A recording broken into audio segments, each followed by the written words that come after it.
All right, I got a confession to make, guys. I don't like poetry. I don't know what it is. There's just something about it that I don't get, or I don't know. It's just not for me. Especially when you get these live spoken word poetry performances. Something about it just feels weird to me. And tell me if I'm wrong, but I feel like in the last few years I've seen a spike in these spoken word performances, like poetry slams and beat poetry, whatever you want to call it. And I feel like they've been showing up out of nowhere. But here's the thing. It's a big world. Not everybody has to like the same thing. If you like poetry, then great. I hope it brings you the feelings or whatever it's supposed to do. And I really mean it. I hope you enjoy it. But beyond my own personal bias about poetry and spoken word, there's something that makes me really nervous about this whole performance poetry craze. The only problem is that it's kind of complicated to explain. And by that, I mean it's really complicated to try and explain why I have this hesitation with performance poetry beyond my own personal issues with it. And there's no great way to go about it, so let's just dive in. Here's a question I want you to keep in mind. What's the difference between spoken word and rap? Spoken word is like a live performance of a poem. I'd consider it music, but that's a debate for another time. Now, rap, well, I honestly can't define rap, like what it is, what it isn't, how it sounds. I can't because I'm not a part of the culture. I'm not a part of the community. But what I can say is that rap is a vocal technique that is frequently performed in hip-hop, which means that rap music would be music that predominantly features rapping, the same way a song predominantly features someone singing. And trying to work out the origins of these types of performances can get kind of weird. Like, yeah, you have these big competitive poetry slams now, but then you had rap and hip-hop in the 80s. But back in the 50s and 60s, you had beat poetry. But in the 20s, you had Langston Hughes and jazz poetry. But then you can find evidence of Vikings and Anglo-Saxons flitting in the 16th century, which was basically a Thor-themed rap battle. And then you can also look at the griots of West Africa and their poetry-based system of cultural documentation. So trying to figure out which one came first is kind of difficult to do. But if rap is a vocal technique that is analogous to singing, then that means that you could technically perform rap in an a cappella setting, like with no accompaniment, right? Like this? Retrace my steps on what they never taught me.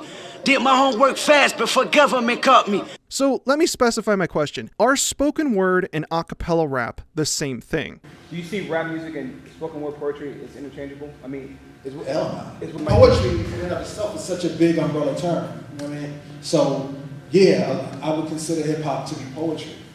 And I would consider spoken word to be poetry.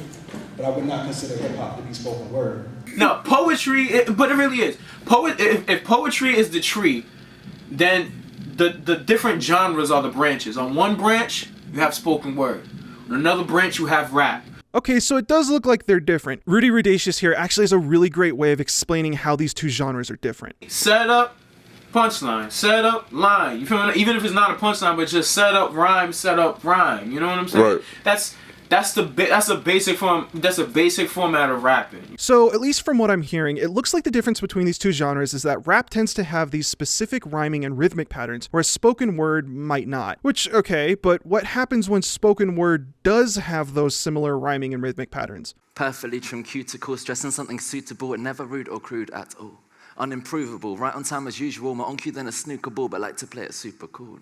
I feel like you could easily put a beat to that, and the rhyming pattern sounds an awful lot like what I've heard in rap. So here's my question. Assuming that we're looking at a situation where a spoken word performance has the same rhyming and rhythmic patterns as a piece of a cappella rap, then what is it that spoken word does differently that would necessitate it being called something other than a cappella rap? What is the difference between this Retrace my steps on what they never taught me. Did my homework fast before government caught me. and this Of course, dressed in something suitable and never rude or crude at all. Unimprovable, right on time as usual, more on cue than a snooker ball, but like to play it super cool. that would necessitate a difference in genre? In this situation, what do we gain from calling it spoken word instead of something like a cappella rap? Well, I don't know how much things have changed since I was in college, but I never saw a coffee house advertising rap night. I always saw slam poetry posters around my college campus. Now, it's not like people are going out of their way to completely override a genre of music on purpose because they don't like what it's associated with. Speaking of which, have any of you guys ever heard of Ford? You know Ford, the car guy way back in the 20s, like invented the assembly line or something like that? Well, turns out that in the right perspective, he's kind of the grandfather of country music. You know, country.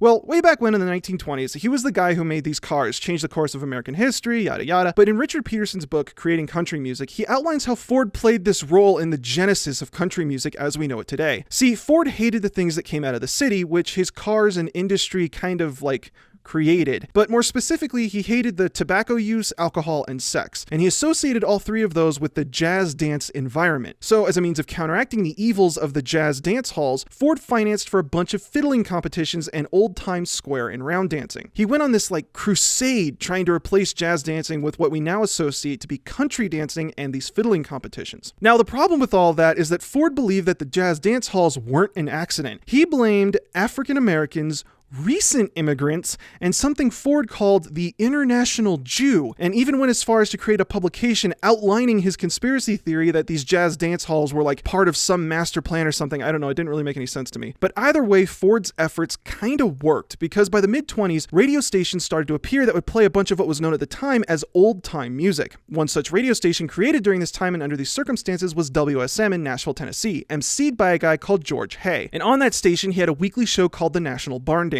And on November 28th, 1925, the National Barn Dance was renamed the Grand Ole Opry. Now, I know what you might be thinking. Just because Ford was a racist and was trying to manipulate the market doesn't mean that our college campuses are doing the same thing. Besides, let's just say that we ignore that extraordinary racism for a minute, and in the end of the day, maybe Ford just wanted to have more fiddling competitions, right? Sure, if you want to go for that, okay, fine. But Ford wasn't really a one-off. There are plenty of instances of people doing things like this in the music industry. I've mentioned him before on my channel, but it's just a great example of what the music industry does. In the 1950s, Sam Phillips was the owner of Sun Records and Sun Studios and was on the hunt for talent. At some point while trying to make his fortune, Phillips told his secretary his plan. Now I gotta censor this because YouTube doesn't like the language and I'm not super comfortable reading it out loud myself, so you're gonna have to read it. But to frequent viewers of the channel, you'll know that Sam Phillips was the guy who discovered Elvis. Phillips's entire goal was to sell black people music to white people using someone with a white people face. And you can see it in the music. I think the two most cited instances are Little Richard and Big Mama Thornton. You ain't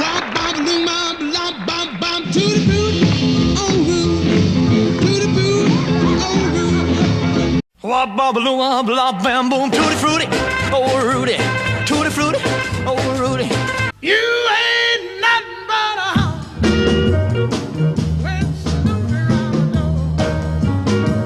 You ain't nothing but a hound dog, crying all the time. And I think that now, to this day, when we think of rock and roll, we tend not to think of the black musicians who started the genre. Well, but today, if I pick up a guitar and start making rock music, black people will tell me I'm trying to be white. It's incredible. The level to which they've managed to market this as something that has nothing to do with black people. To the point that black people will tell me if I make rock music tomorrow. It's incredible. But those two situations were in the past, right? Blackface was a thing when Ford was around and he was racist, but fine, that was way back when. And all this stuff with Elvis happened 10 years before MLK and I Have a Dream. We're aware of this kind of practice now. We know what's going on and we're taking measures to stop these kinds of things. Pepsi just got hammered, remember that? There's no way we're gonna let this happen today. There's just no way something like this could get by again. There's no possible. Tell me why it ain't nothing but a party. Tell me why. The Backstreet Boys were founded by a guy called Lou Pearlman. Pearlman died in 2016 after being sentenced for 25 years after pleading guilty to conspiracy, money laundering, and making false statements during a bankruptcy proceeding. I was raised not to speak ill of the dead, so unfortunately, that's all you're gonna get about Pearlman. But the story behind the Backstreet Boys is terrifying and outlined in John Seabrook's book, The Song Machine Inside the Hit Factory. So the story goes that Pearlman was in Orlando because of a failed blimp business venture. I'm not kidding. But Orlando is apparently this mecca for child actors and other young talent. Weird, I know. Evidently, the parks attract all the most desperate parents, and believe it or not, this is where Disney picked up their Mouseketeers, including the ones that went on to have pop careers like Britney Spears, Christina Aguilera, and Justin Timberlake. Anyway, Pearlman specifically wanted to find 5 white kids to sing for an urban crowd. He picks these kids up, gets them in rehearsals, and then starts getting them gigs at shopping malls and SeaWorld or whatever. But the problem is that the boys thought of themselves as R&B singers, a white version of Boys to Men, not as pop artists. Now, this is a problem because, one, as an adult, I'm not sure you should be having children listening to music that has lyrics like this. I'll make love to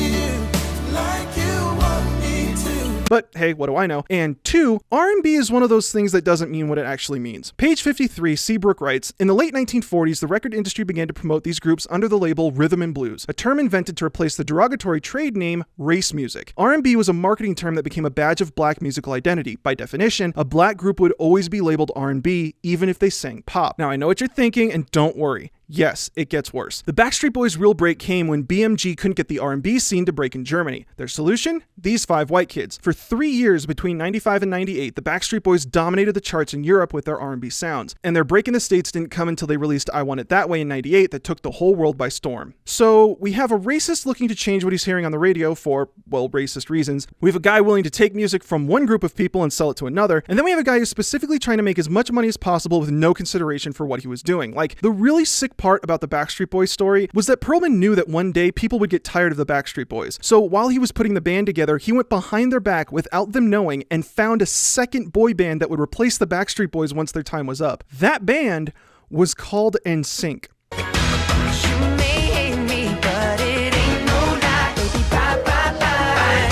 Now, the world of music has a bunch of stories like this, and more appear every day. But the big question here is like, what if you just like the music? What if you aren't a racist and you aren't doing anything for racist reasons, but you just happen to like the music that you're listening to? I actually have a video explaining why that might be happening. In my Coco video, I argued that you might like the music that you like because you listened to it as a young teenager. And there are some neurobiological processes that could be encoding this music in your brain and having it stick there for basically the rest of your life. And you can kind of see evidence for this in certain musicians' biographies. Like, when Mozart was a very young child, he toured all over Europe playing for basically everyone. By the time he was an adult, he was able to merge the Italian, German, and French styles into music that all of Europe would enjoy. By listening to all the diverse pieces in Europe as a young child, he was able to synthesize them into a unifying style as an adult. And interestingly, there are a handful of musicians who have been called cultural appropriators who have stories that can kind of fit into this hypothesis. Benny Goodman, for example, was known as the king of swing back in the 30s when big band jazz was all the rage. He even had this concert at Carnegie Hall called the famous 1938 Carnegie Hall Jazz Concert.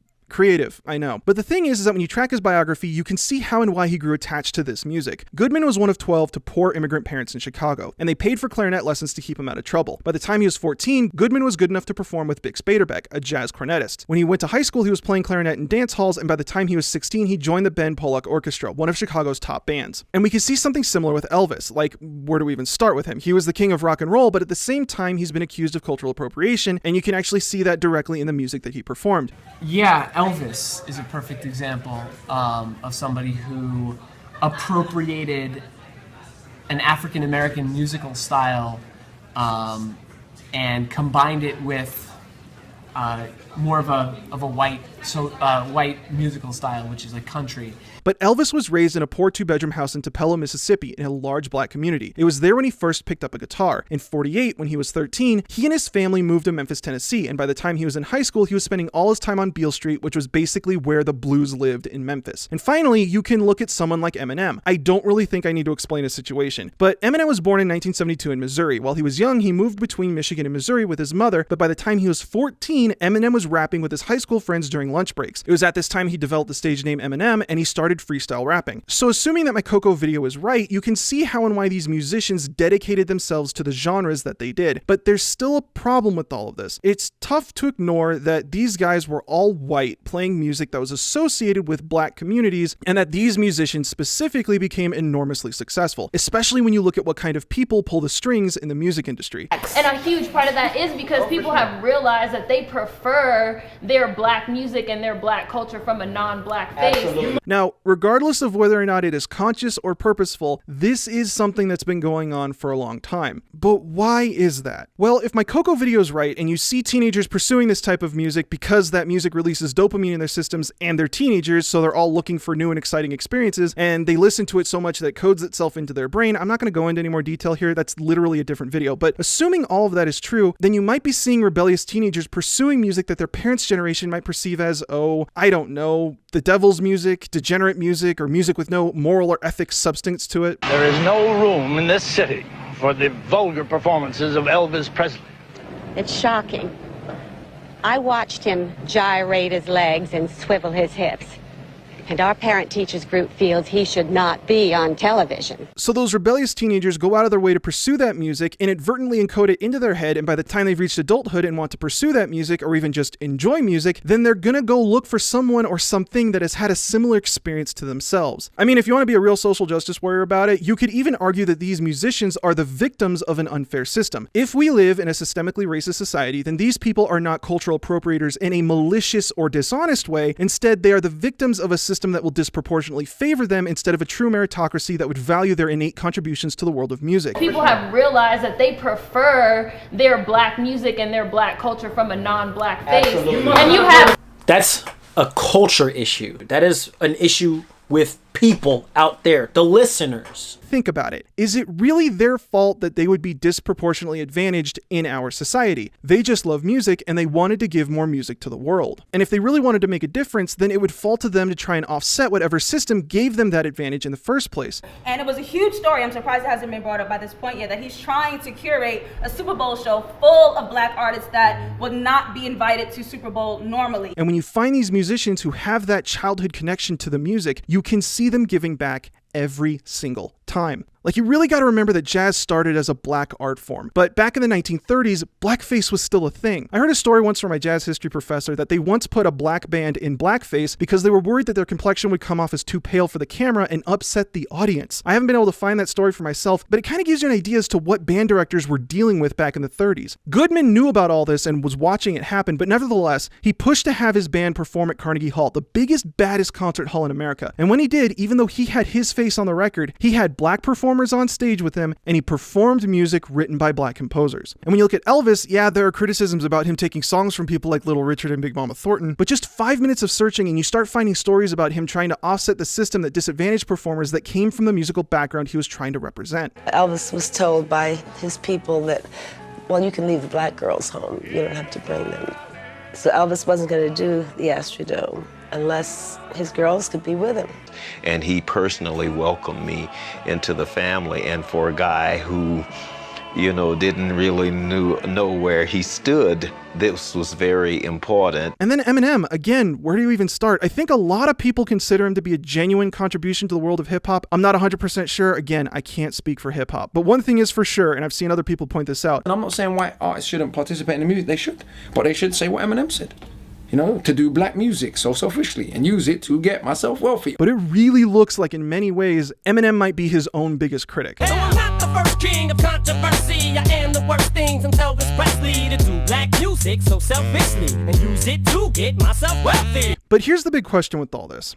Who cares? Who cares if the music is similar? Who cares whose face is on the record? If the music's good, why can't we just listen to the music? Especially if there is actually some kind of neurobiological component here. If someone makes a good burger, you can't complain about some other fast food chain coming along and also making burgers. If one person does something better than someone else, then they win, right? Well, it's tough to hear that argument and then hear those exact same people turn around and start complaining about how homogenous pop music is. See, when everyone starts doing the same thing, you become the victim. And you lose. Because when you start seeing the same thing over and over again, you're the one who has to deal with things like the 4 chords and all the excuses for them, like all music has been written before and there's nothing new under the sun. This is how and why so many things on the radio sound so similar. Let me put it to you this way. Think about all the different Let's Players you've seen play the exact same game and have the exact same reaction. Think about all the different YouTubers you've seen have the exact same reaction to the exact same movie trailer at the exact same time in the exact same way. It makes the world really bland. Like, does anyone remember the Irate Gamer?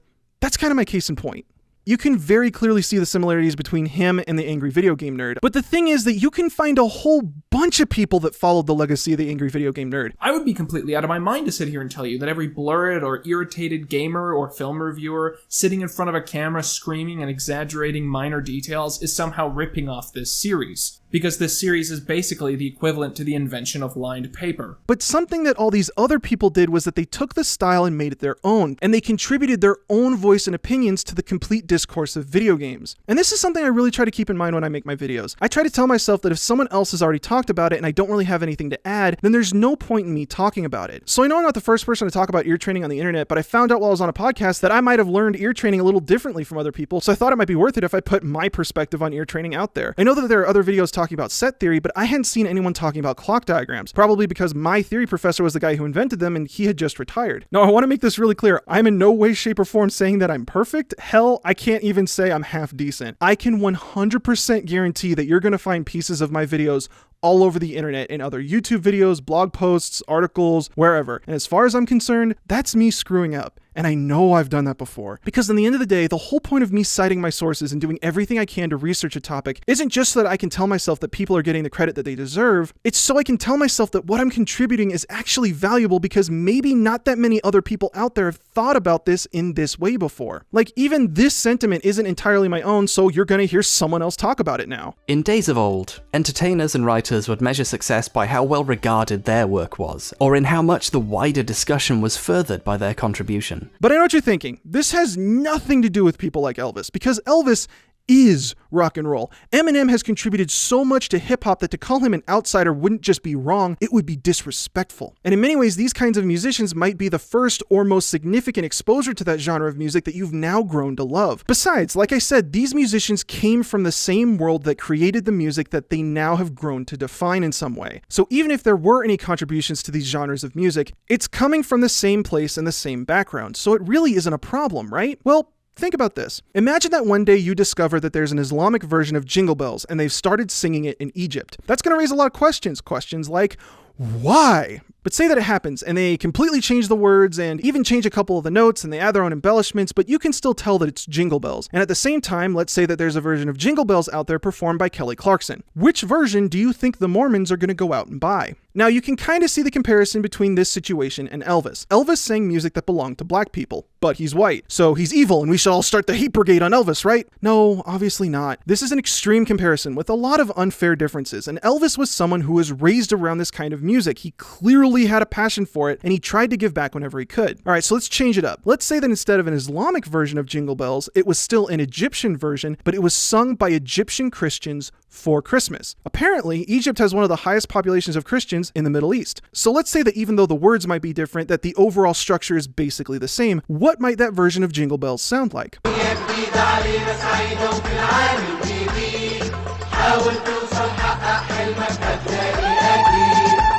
Now imagine if you took this recording and started playing it in all the shopping malls in Salt Lake City, and then they stopped selling Kelly Clarkson's albums. It's the same song, right? Sung by the same people who still care about the original message. It's basically the exact same thing, right? Well, no, you can clearly see that there's an influence that is in some way altering the identity of the piece. But then again, Elvis was raised around the kind of people who created rock and roll, so that's a really unfair comparison because there is nothing else differentiating him from his fellow rock and roll musicians that would then influence the music that he created.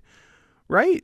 And combined it with more of a white musical style, which is like country, and ended up with something that white people generally saw as innovative, but African American people saw as derivative. Elvis took my Tutti Frutti, and I was very disgusted.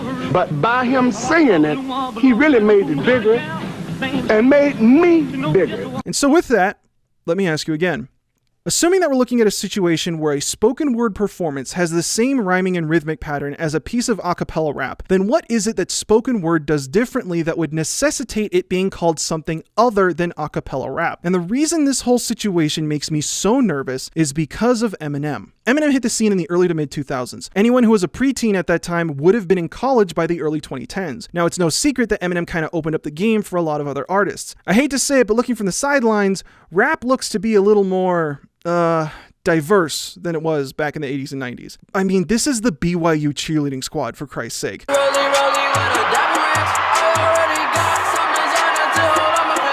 And that might be attributed to the Elvis effect that Eminem so clearly pointed out in his own work. Eminem offered a face that an unforgiving community would perceive as less threatening. If the choice is between NWA harshly criticizing the police or this white guy with bleached hair dressed like Robin, which do you think the Mormon mom is going to let their teenager listen to? And I believe that in 1978 God changed his mind about black people. Nevertheless, in the last decade, hip-hop has effectively become one of, if not the biggest musical genre, period. Meaning that those teenagers and preteens who are raised in a world where hip-hop and rap was more accessible, like in the late 2000s and early 2010s, are just now starting to get into college. Meaning that, if my math is right, all these people are going back to their dorm rooms and listening to hip-hop. But then instead of going on stage and performing hip-hop or even a cappella rap, they end up performing spoken word at a poetry slam. And when rappers, and y'all know who y'all are, you know what I'm saying? There's been times where people come up to me or whatever and they'll be like, yeah, you know what I'm saying? I'm gonna do my joint a cappella like spoken word. Yo, just because you take a rap and do it a cappella does not make it spoken word all of a sudden. He couldn't quite get to grips with what they said. So he let his light be eclipsed by what they said. He fell into a lone star state like Texas and felt like even punched in his solar plexus. I'd lay awake at night just staring at the ceiling. I've spent my whole life trying to run from that feeling of being lonely, that feeling of being lost, that feeling of being sick when the lights turn off. Now, I get it. I might be a little paranoid. Maybe I'm going way too far with this. Maybe I need to lay off the midnight Wikipedia adventures. But if I'm right, then we might be watching this whole cycle repeat, and soon there'll be no one to stop it. Thanks for watching. I'd like to thank my patrons for making these videos possible. The very special thank you to Hayden Elza, Donovan Hodges, Andrew Luke, AFN Matt, Ethan Rooney, Karen Rosenau, Clara Tan, and Billy Vasquez. If you like what you saw here, be sure to check out my other videos for more. Follow me on Twitter and Twitch to have your musical questions answered live. And if you really like what I'm doing, consider supporting the channel on Patreon. But that's all I got for now. Thanks for watching.